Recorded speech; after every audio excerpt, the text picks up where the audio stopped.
what they found in Donald Trump's desk. Right. So the argument about whether or not you can prove that Donald Trump was the one who personally, stole the stuff, you can make that argument. I mean, you can make that an issue.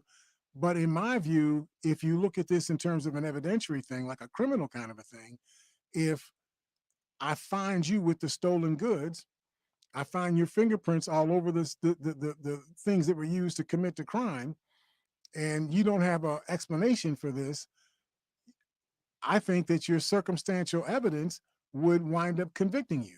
But I'm not going to dance on that, okay? See, because that's turning this into trivia. The reality is it doesn't make any difference in terms of what the issue is. The issue is not, this is not a criminal investigation. If we were judging a crime that we say Donald Trump committed, then the argument that you're making would be relevant. But the argument about whether or not Donald Trump did or did not take the documents personally and own responsibility for personally taking the argument has nothing to do with the argument about whether or not these documents belong to Donald Trump or belong to the National Archives and Records Administration.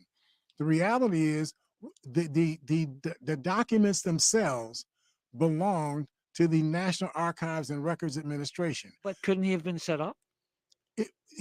Even that's a different issue. But it's That's a different issue. That's the issue of whether or not Donald Trump was being accused of the crime.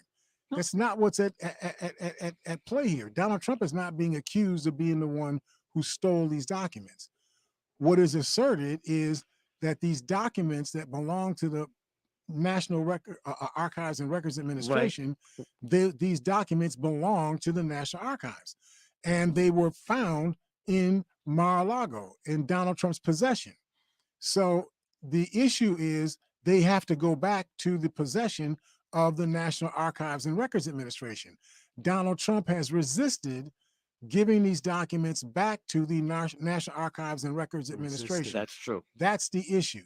So what's before the court from the DOJ's perspective is those records belong to the National Archives and Records Administration. I need those documents back. We've gone through all kinds of gymnastics trying to get Donald Trump to give us the records back. True. He keeps lying to us. He keeps trying to say that he's done something that he hasn't done, that he's given us all the records when he hasn't given us the records. He's moved stuff from different places, from where they were to someplace else, in his resort compound, and so on. We don't trust Donald Trump, period. So that's why we sent the U.S. Marshals to go and get the records themselves. And we still don't know if we got all the records because not everything was kept in the storeroom that he said they were being kept in. Some of those records were being kept someplace else. So that's the issue that's before the magistrates. It's the issue of the custody of the documents themselves. It's a separate issue, although you're right, it is something that should be decided or litigated by the Department of Justice as to, well, did a crime get committed that that the outcome of the crime was that these records that belong to the federal government somehow wound up in Mar-a-Lago in different places in Mar-a-Lago's resort. That is another issue. Somehow those records left the White House and wound up at Mar-a-Lago and other places. However that occurred, by definition, a crime occurred. Somebody took the records that were physically in the White House and moved them someplace else. That's a crime. Somebody should be investigating that, and somebody should be charged with that, and somebody should have to go through, litigation over that. I think that's what should be done. But the issue that's before us right now is the custody of those 11,000 documents that were picked up from Mar-a-Lago. That's really what we got to concern ourselves with. So Donald Trump is challenging the government's claim that the materials were in Trump's possession and that they're personal or privileged. That's what Donald Trump is asserting. But Trump would have to make that claim physically in court. He's never made the claim in writing or in court that executive privilege or attorney-client privilege govern any of these documents. He's never said that in a official proceeding. He said it to Sean Hannity. He said it to Tucker Carlson. He said it to whoever these tweet people are. And so on in social media world. He said it there, but not in something that if he, where he would have to defend it if he said it. If he said it in court or in writing, and it turned out to be a lie, then he could be charged, with lying with perjury. So this is Donald Trump just playing games. I just want us to understand the context of what's going on here. So listen, we need to talk to our sponsors. They've been listening to me for 31 minutes. So let's take a quick break, and we'll see you on the other side of the break here at Living for the People in 91.3 FM WBNY.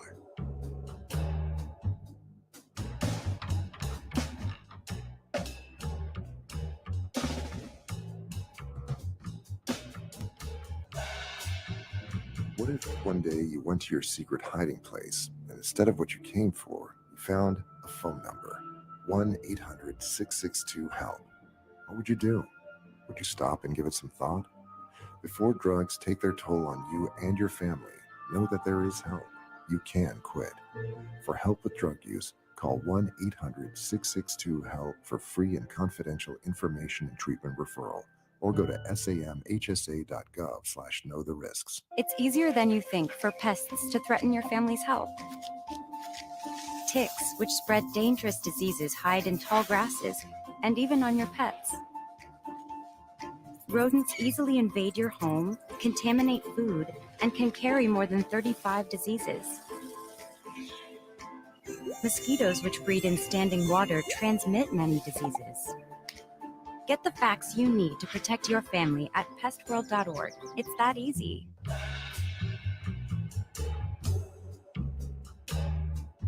To join Mr. HARE on today's Living for the People, dial 878-5104. That's 716-878-5104. Or go to facebook.com/91.3 WBNY and comment there. That's facebook.com/91.3 WBNY, courtesy MSNBC. Our focus here and our focus should be creating more and more jobs for people, good paying jobs. Right now, this moment in time, more Americans are working in this country than any other period in the history of America. So when you think about the amount of jobs and people that are working, it's a really incredible number.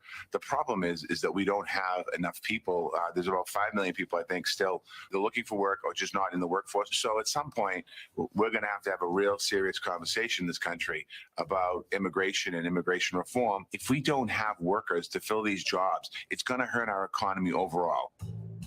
It's so interesting that we are so loose in our education of our people about fundamentals of our history. Even when the fundamentals say bad things about us, you still need to know reality. The reality is the United States built itself on the back of free gang labor. This is not new. For those of you that bothered to pay attention in your history classes when you were in high school, you know that there's something that they had called serfs, S-E-R-F. A serf was a person who was literally bound to the land.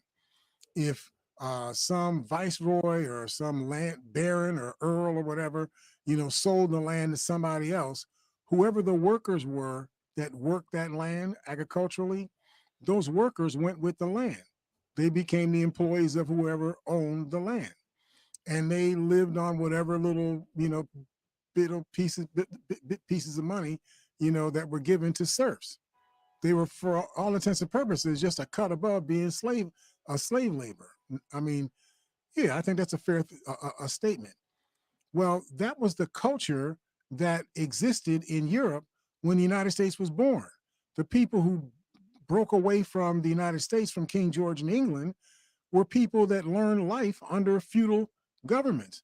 England, France, Belgium, Germany, all were feudal, countries that had this economy in which the base of the economy was this baseline of gang labor, of serfs, of low paid, virtually owned people. You couldn't even leave the land. You had to ask permission, to be able to leave the land. It was that kind of a reality. So the United States, to develop as a country, exploit all of the resources, initially it was logging, it was growing indigo, tobacco, things like that. Cotton hadn't become the deal yet.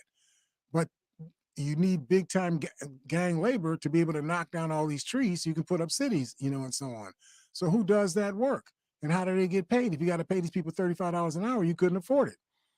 But if you paid them like $10, a year or whatever it was, or 10 cents an hour or 5 cents an hour, you could afford it. Gang labor is how the United States developed itself into a world economy. Slave labor was the big driver when they got this huge amount of slave labor, 5 million people at one time as slave labor. Those people produce so much cotton, as one example, that by the time we got to 1850, 70 years after the United States was born, the United States had become the third largest economy on earth. How does a country go from not existing at all to being the third largest economy on earth? Well, gang labor can get that done for you because you're not paying for the labor, and so on. So that reality is still an underpinning of how we exist in America. We need a lot of low-skilled gang type labor. And what we call low-skilled today would have been called middle skills or semi-skilled, 40, 50 years ago. For those of you that haven't bothered to finish high school, didn't bother to learn how to read and write, you are getting squeezed out of being able to make money in America other than crime. You're being squeezed out because even the jobs in advanced manufacturing require you being able to do some algebra. You have to be able to read measurements. You have to be able to manipulate and multiply measurements and calculate. You have to read operation cards. I mean, you have to learn something today. You can't just grow up, become 18, and the world's going to open up for you and you just take a spot in it. It doesn't work like that anymore. The economy requires people that have more skills. But there are still gigs where you can just make it by on physical labor. There are still, but they're just those jobs are declining. And so if you're betting on that for your future, you're betting on a market that's shrinking rather than a market that's expanding. Before we move further on that, though, there was somebody who was talking to us on the earlier part of the program on, I think it was it Twitter? This was this is Facebook. On Facebook. Yeah. What's that comment? Yeah, let's share that. And he had a lot to say. Basically, he was saying this is Mar-a-Lago. Remember this from 2019. Mar-a-Lago is porous. It's a sea for secret information. And then I'll show you the link later that he put up. Also, December 19, 2019, Fort Lauderdale, Florida, a Chinese national trespassed as President Trump Mar-a-Lago club Wednesday and was arrested when she refused to leave. Police said it's the second time this year a woman from that country has been charged related to illicitly entering the Florida resort, and there's more. So here's the import of what the listener is trying to point out.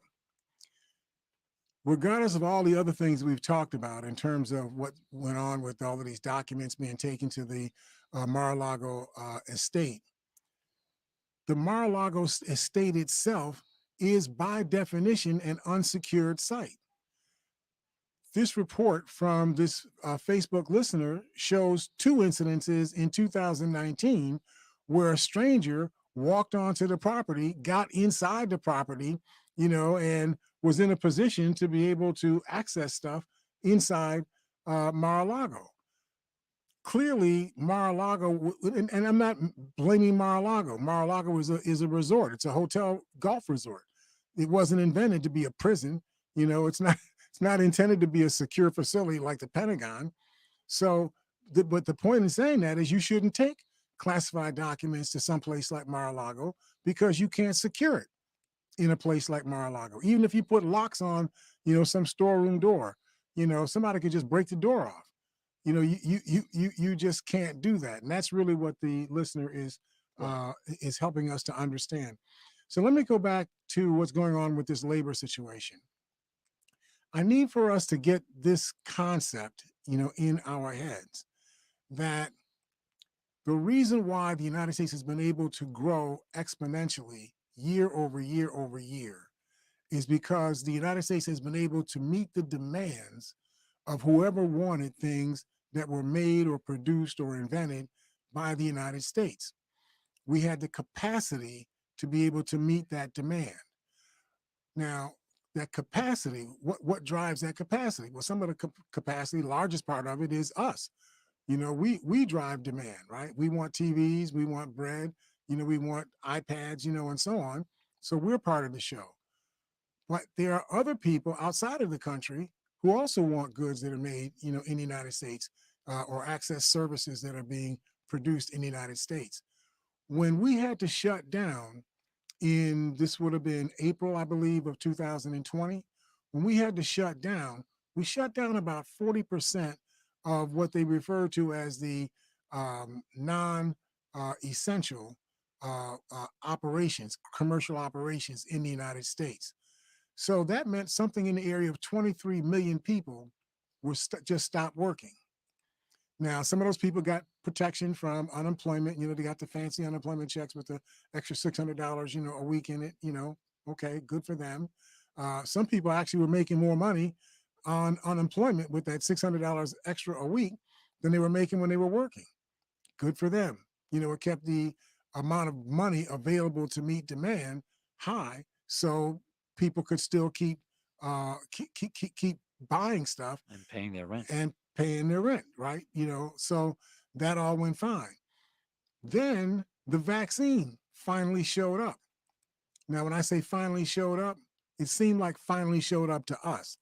But in terms of how the time it takes to make a vaccine come into existence, this was rocket ship stuff. I mean, Donald Trump called it warp speed. I'm not sure he knew what warp speed was, but it was close enough in terms of definition to what happened with this vaccine. We went from having, you know, coronavirus vaccine, you know, sort of prototypes that existed in some labs, you know, at Abbott Laboratories or someplace, you know, around the country, to having an actual COVID-19 vaccine was ready by the middle of December of 2020. The pandemic began for us in February and March of 2020, and by December, we actually had a vaccine available to people. What did that mean? That meant that people who first were not able to go to work could now go back to work. People that used to go to the movies could now go back to the movies. People that used to go back to restaurants can now go back to So restaurants. how did that affect the market? People going back. So that meant that people going back to work, they're now getting paychecks, you know, again. Right. If you're getting paychecks again, you're spending money again on things, not just on rent and utilities, but you're spending money on food, on clothing, you know, on movies, on, you know, commercial, you know, discretionary kinds of things. So why would there be a shortage of workers? Because people are going back to work.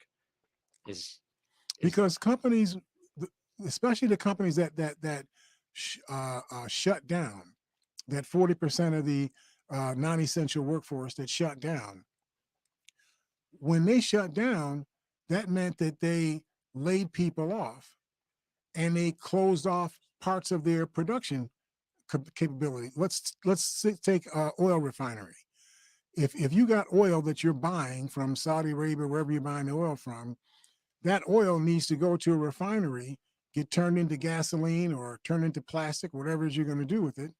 And then that stuff has to go out to the world, you know, to the gas stations and so on, you know, around the country. Well, what happens if you stop buying gasoline because you're not going to work anymore? You're sitting at home, you know, because you're trying to duck the coronavirus, right. right? Right. So if you're not buying the gasoline and I'm getting all of these supplies of oil coming to my refineries, Exactly. at some point my refineries can't process anymore. So how does that affect the price, Mr. Hare? So what happens initially, what happened in 2020 is the price for oil began to fall precipitously. There was one point, and James, you might remember this better than me. I think it was either April or May of 2021 that we hit a point where the price of a barrel of oil actually went negative. They were actually paying people to take oil off their hands because they just didn't have enough places to put all the oil that was being produced by the oil drilling industry. All that oil had to go someplace, and those places were full up, and couldn't take any more oil. So in order to get that oil moving, they were actually paying people to come and take the oil off their hands. So that was the first part of that. So then what happens though is as people start coming back to work, they start driving again, they start doing all of the things that use up, gasoline and other oil-based products, and other kinds of discretionary goods start being purchased again by people that are going back to work. But they're coming back to work in droves. But the companies that made those products, the oil companies, couldn't just snap their fingers, on Tuesday morning and say, we're going to go back to producing 14 million barrels of oil a day. If they had shut down their production to 9 billion barrels or million barrels of oil a day, they couldn't ramp that up, easily to 14, a day. They have to rehire workers. You saw the movie, the space movie, somebody with a meteor or something was trying to hit the earth and whatnot. This guy, I forget, I'm bad on movies and whatnot, but the point I'm making is that you had this massive growth in demand, that occurred because all these people were coming back to work, but you didn't have the products available to meet the demand. So in order, our system in the United States, our capitalist system, in order for us to be able to match up demand with supply, is we increase the price of supply so that the people who can't afford that price stop making a demand. That's how they level it out. But that seems a little bit like Hunger Games, to me, but that's the way our system, is set up.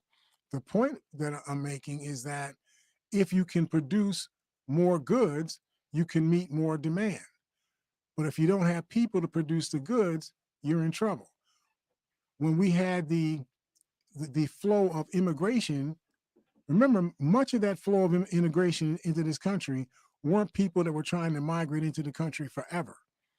Much of the immigration, especially from Mexico, that came into the country were people that crossed the border to work in American companies, make money, and when the harvest season, is over, they go back. In other words, during the planting season, they show up, they plant crops, do whatever they do to get the ground ready, and plant crops, and then they go home.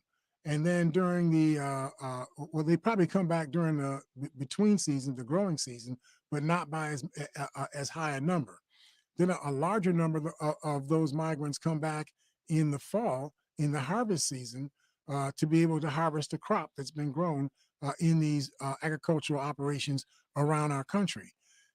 Those people were doing work that you had a hard time getting American people to do.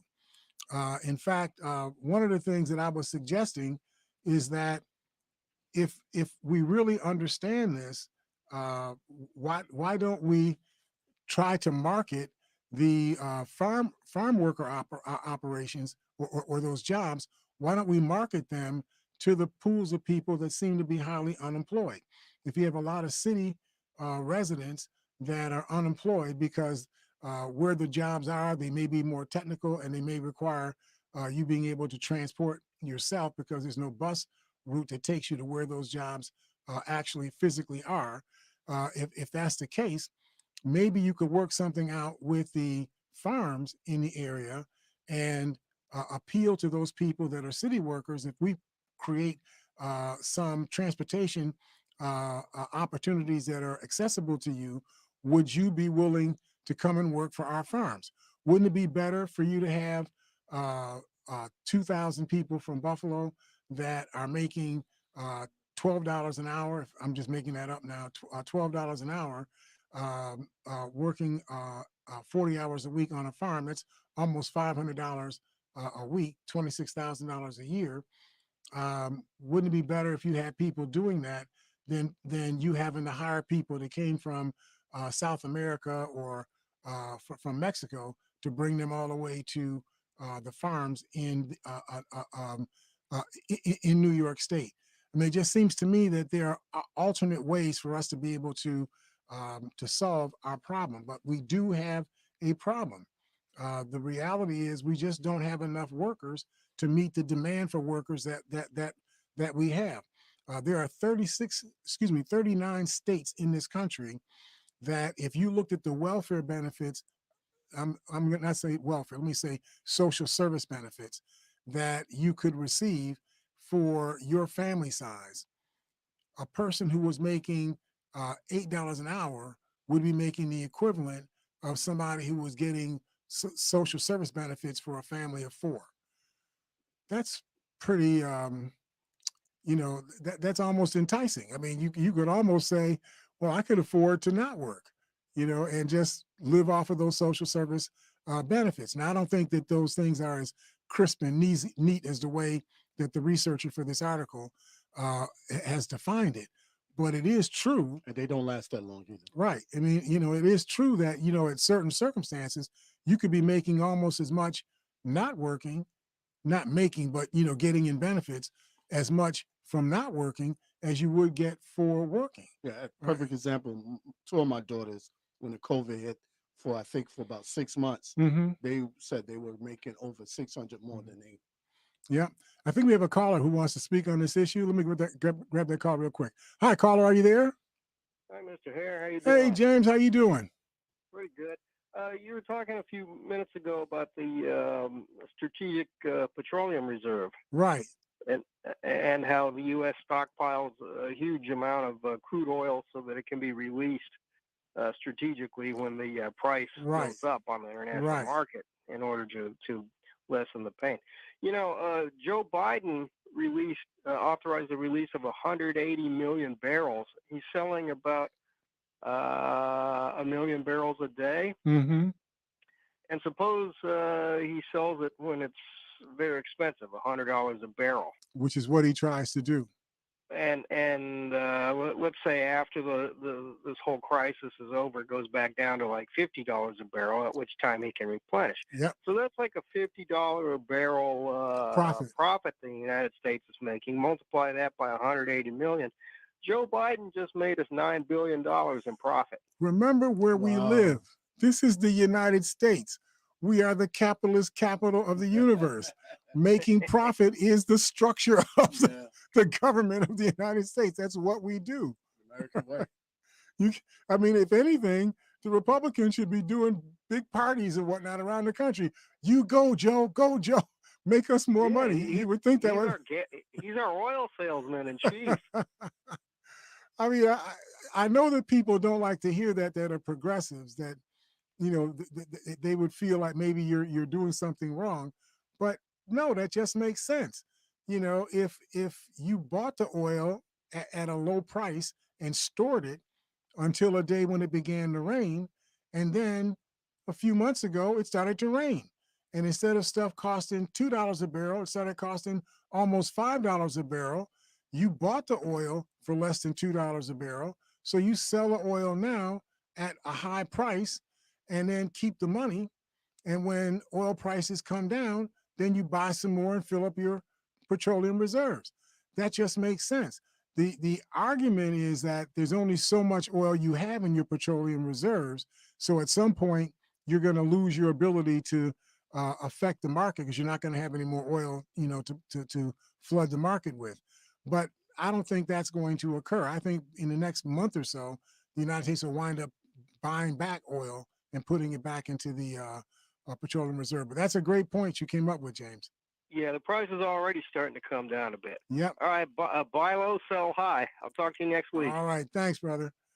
Now, one of the issues that people are raising is that we have a 62 or so percent workforce participation rate. That means of all those people over the age of 16, what percentage of those people are actually working or participating in the job market? And it's roughly 62, 63%. So the argument that these people are making in this article that I was reading is that you got 37% of the people that are still available to work. But that really isn't true. That just sounds true. This is what I mean by, Republicans take something that's true, but it's only a piece of the truth, but they make it seem like that's the whole story. The reality is, if you look at the 37% of the people who are not working, that are not participating in the workforce, they're people who are elderly, people who are just retiring, right? You know, I mean, you worked until you were 70 years old, time to go, right? I mean, they're not available to be your workforce for the future. You know, they're leaving the workforce, right? You got people that are disabled. You know, you have people that, you know, went to jail. You have people that um, are ill, you know, that have something's going on with them right now. I mean, there's a certain population of people in the country that are just sick. They're not able to, you know, to work. There's a population of people who are disabled. There's certain work they just can't do. There's a certain population of people who are caregivers. They take care, like I took care of my father. Now I was able, because I had the resources to do it, to hire other people to help me cover the hours that I couldn't be there with my father. But, you know, you have people who basically are the caretakers of other people in their families.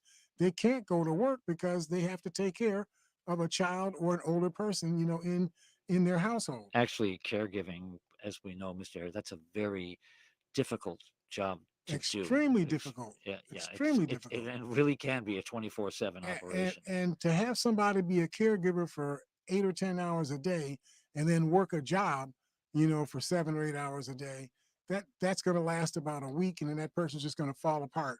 You know, it just would not be able to. It's unsustainable, right? That's right. Right. So it's important for us to understand that people manipulate these statistics to try to give you the impression that the reason why we don't have enough people to fill the jobs that are open in our economy is because we got a lot of indolent, you know, people that are lazy and don't want to work.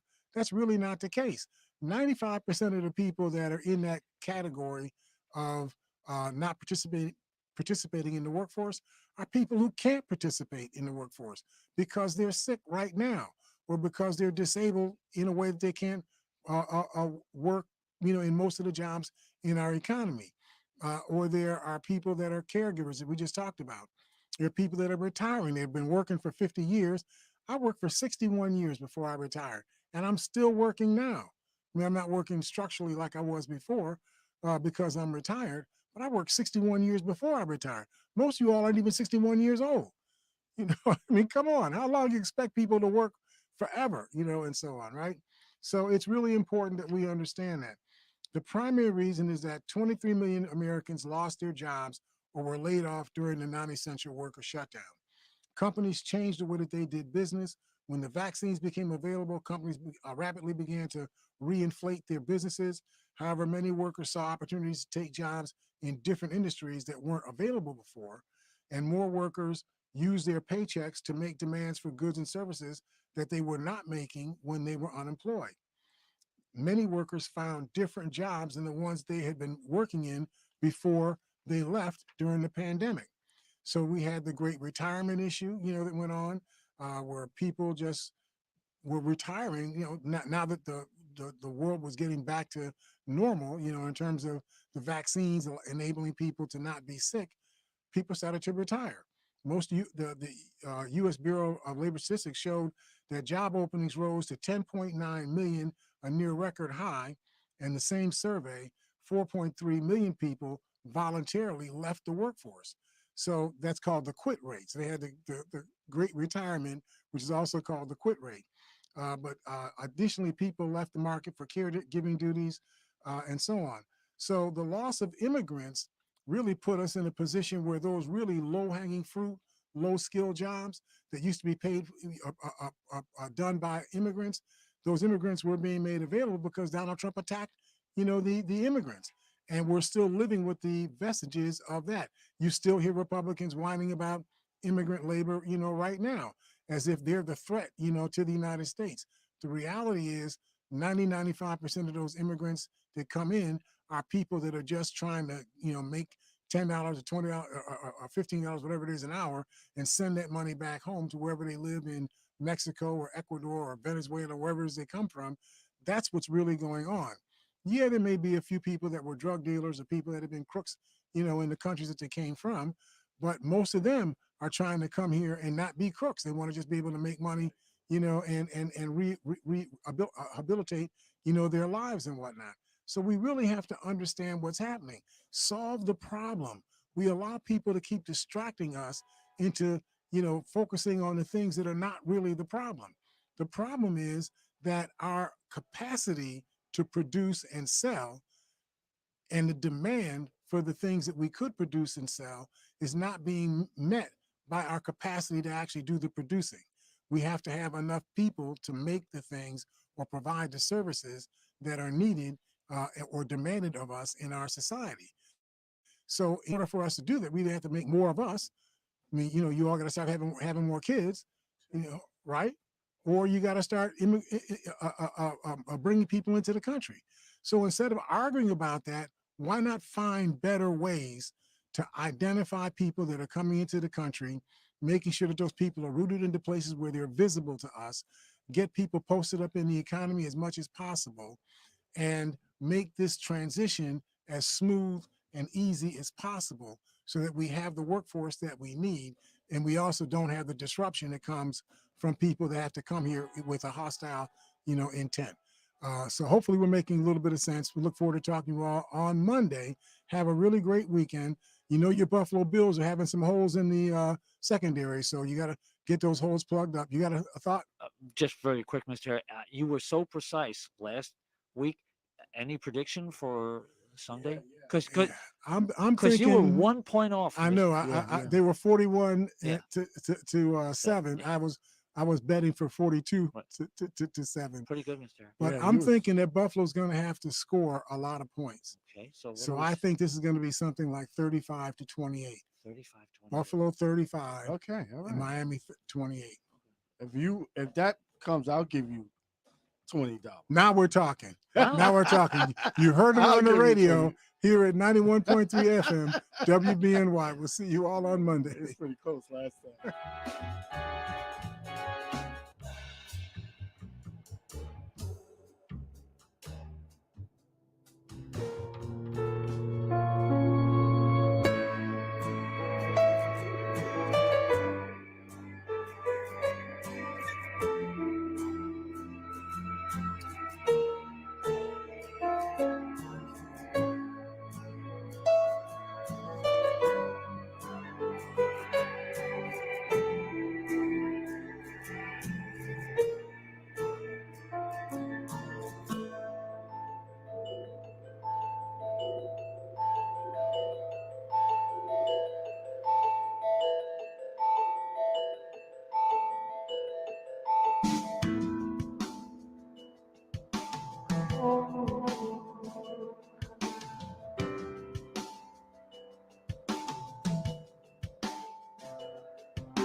Camphor cross with lace, it is the witching hour.